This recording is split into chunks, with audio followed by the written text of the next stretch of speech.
Before watching the video, don't forget to like, share and subscribe the channel. आज मैं आपसे एक ऐसी कहानी सुनाने जा रहा हूं जो हमें मेहनत और सहयोग का महत्व सिखाती है। यह कहानी है एक मेहनती मुर्गी और उसके आलसी दोस्तों की। एक सुंदर खेत में लाल रंग की एक मेहनती मुर्गी रहती थी। वह दिन भर काम करती और अपने लिए खाना इकट्ठा करती थी।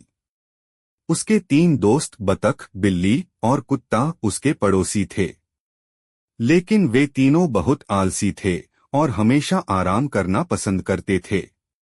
एक दिन मुर्गी को खेत में ढेर सारे गेहूं के दाने मिले।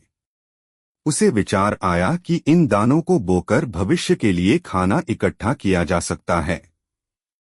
उत्साह से भरी मुर्गी अपने दोस्तों के पास गई और बोली, दोस्तों, क्यों न हम सब मिलकर इन गेहूं के दानों को बो दें? फिर हमें ढेर सारा खाना मिलेगा। बतख ने पानी में खेलते हुए कहा, मुझे तो पानी में तैरने जाना है। तुम कर लो। बिल्ली ने आलस्य से जम्हाई लेते हुए कहा, मुझे सोने का समय हो गया है। काम करना मेरी आदत नहीं। कुत्ते ने अपनी पूंछ हिलाते हुए कहा, मैं तो खेलना पसंद करता हूं। मेहनत मुझसे नहीं होगी।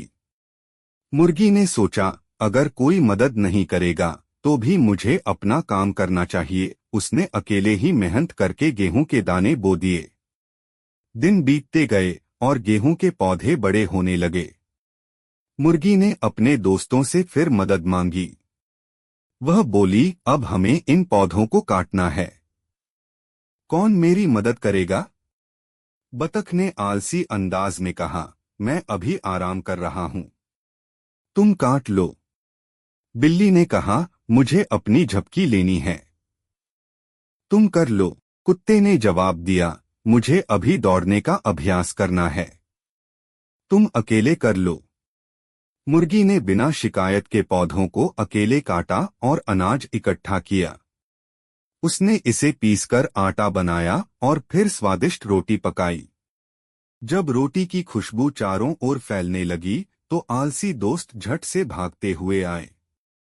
बतख ने कहा, वाह, रोटी कितनी स्वादिष्ट लग रही है। मुझे भी दो। बिल्ली ने कहा, मुझे भी भूख लगी है। कुत्ते ने कहा, मुझे भी थोड़ी रोटी चाहिए।